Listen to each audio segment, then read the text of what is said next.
Question number 5. The mode of the following frequency distribution is 38. Find the value of x.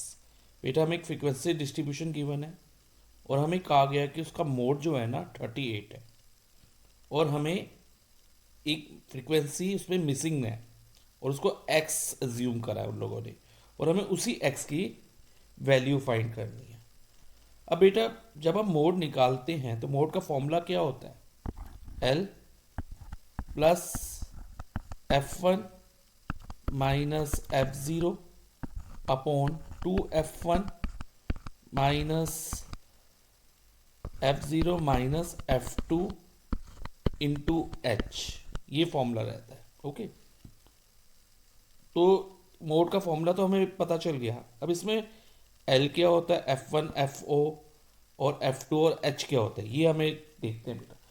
F1 होता है बेटा frequency of the model class और F0 model class के पीछे वाली frequency. Okay, और F2 model class की next वाली फ्रीक्वेंसी। लेकिन बेटा अब मॉडल क्लास कैसे पता चलेगी इस क्वेश्चन में हमें? वैसे अगर हमें ऑल फ्रीक्वेंसी गिवन होती, सभी फ्रीक्वेंसी हमें गिवन होती, ये एक्स की जगह भी कोई वैल्यू दी होती, मान लो 18 दी होती या 14 दी होती, तब हम देखते कि हाईएस्ट फ्रीक्वेंसी क्या है, तो वही हमारी मॉडल क्लास हो जाती हाईएस्ट फ्रीक्वेंसी। लेकिन क्योंकि हमें एक फ्रीक्वेंसी जो है ना मिसिंग है, उसकी जगह में एक्स दी है, यानी कि उसकी वैल्यू वेरिएबल है।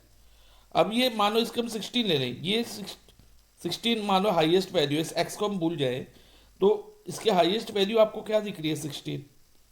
आपका होगा सर 16 मॉडल, 16 की जो करस्पॉन्डिंग वाली क्लास होगी वो मॉडल क्लास हो जाएगी। ठीक है, मैं मान लेता हूँ, ठीक है, हो सकती है, ये हो सकती है, मना नहीं कर रहा मैं। लेकिन बेटा अगर x की वैल्यू सपोज जो कि वेरिएबल है ये 20 आ जाती है तो उस केस में मॉडल क्लास बदल नहीं जाएगी, 40 to 50 होगी ना। ओके, तो इसलिए बेटा जब भी हमें मोड गिवन हो और फ्रीक्वेंसी मिसिंग हो तो हम ये वाला हाईएस्ट फ्रीक्वेंसी वाला मेथड नहीं यूज कर सकते। ठीक है, तो उसके लिए हमें ये देखना होगा कि मोड जो हमें गिवन है, मोड कितना गिवन है? 38। 38 गिवन है ना, वो किसके बीच में लाई करता है? इट लाई बिटवीन 30 टू 40, यानी कि मॉडल क्लास हमारी 30 टू 40 ही रह जाएगी। इस क्वेश्चन में तो वही आ गई 16 हाईएस्ट फ्रीक्वेंसी वाली। लेकिन अगर मान लो बेटा अगर किसी क्वेश्चन में 42 दी होती तो वो मॉडल क्लास हमारी बदल जाती, कितनी हो जाती? 40 टू 45 हो जाती। तो तब वो हम इसको नहीं लेते। तो मॉडल जब मोड गिवन होगा ना, हमें माइंड में रखना, जब भी मोड गिवन होगा हम देखेंगे मोड कौन से क्लास इंटरवल के बीच में लाई कर रहा है। 30 टू 40 के बीच में लाई कर रहा है या 40 टू 50 या 50 टू 60 या किस क्लास इंटरवल में लाई कर रहा है, तो वही हमारी मॉडल क्लास होगी जब भी मोड गिवन हो। अब मोड हमें 38 गिवन था और 38 किसके बीच में लाई करता है? 30 टू 40 के बीच में। तो मॉडल क्लास हमारी हो गई बेटा, model class is 30 to 40। Fine. अब हम इस फॉर्मूला जो फॉर्मूला है इसमें वैल्यूज डालते हैं, इज इक्वल टू 38 लिख के, क्योंकि मोड तो हमें गिवन है। L means lower limit of model class.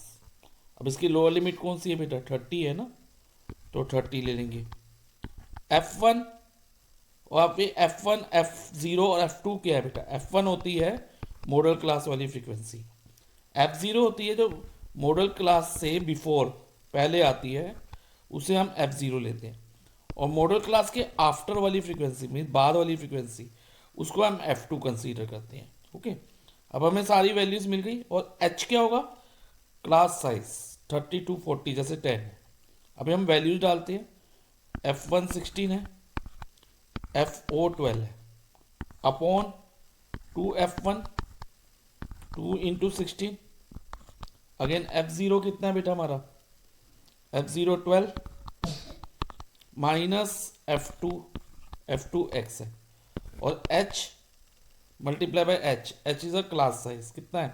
30 to 40, 10 का डिफरेंस है ना सब क्लास इंटरवल में, तो 10 हो जाएगा, इज इक्वल टू 38। अब देखो बेटा नेक्स्ट स्टेप क्या होगा।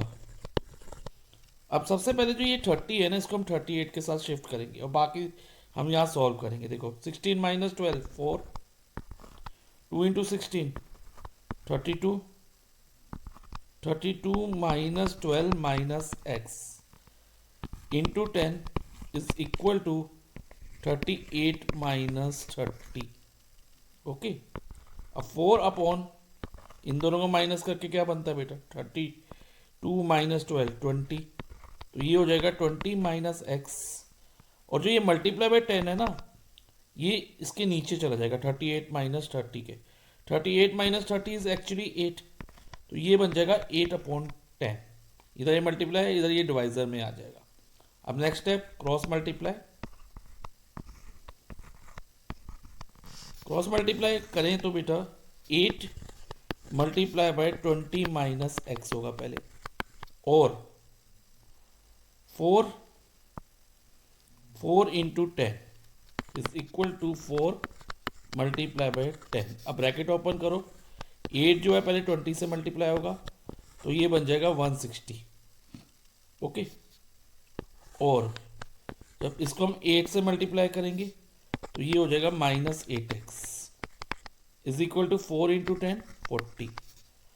अब जो LHS में हमारे पास क्या है 160 माइनस 8x, और RHS में 40 है, और हमें x की वैल्यू फाइंड करनी है। तो सबसे पहले हम क्या करेंगे, minus 8x is equal to, ये 160 है ना, प्लस 160 है, इसके आगे क्या साइन है, प्लस का है, कोई साइन नहीं तो हम प्लस मानते हैं। तो इसको हम LHS से RHS में ले जाएंगे। RHS में पहले से 40 था, अब ये प्लस 160 इधर आके माइनस 160 हो जाएगा। Minus 8x is equal to minus 120, इसको 40 माइनस 160 करेंगे तो माइनस 120 आएगा। अब x की वैल्यू क्या होगी बेटा, माइनस 120 अपॉन, ये माइनस 8 इंटू एक्स है, यहाँ ये मल्टीप्लाई हो रहा है तो यहाँ ये डिवाइड में आ जाएगा, यानी कि डिवाइजर हो जाएगा, नीचे चला जाएगा, ये माइनस माइनस कट गया, तो x is equal to 120 upon 8। अब इसकी अगर हम लोएस्ट टर्म करें तो पहले हम इसको बेटा 4 से कट कर लेते हैं, तो इधर 2 आता है और इधर 30 आता है, फिर दोबारा अब 2 से फिर जा रहा है 15, तो x की वैल्यू क्या होगी बेटा 15। सो वैल्यू ऑफ x हमें यही फाइंड करनी थी ना, वैल्यू ऑफ x, यानी कि मिसिंग फ्रीक्वेंसी 15 हो गई, तो x is equal to 15 is the answer.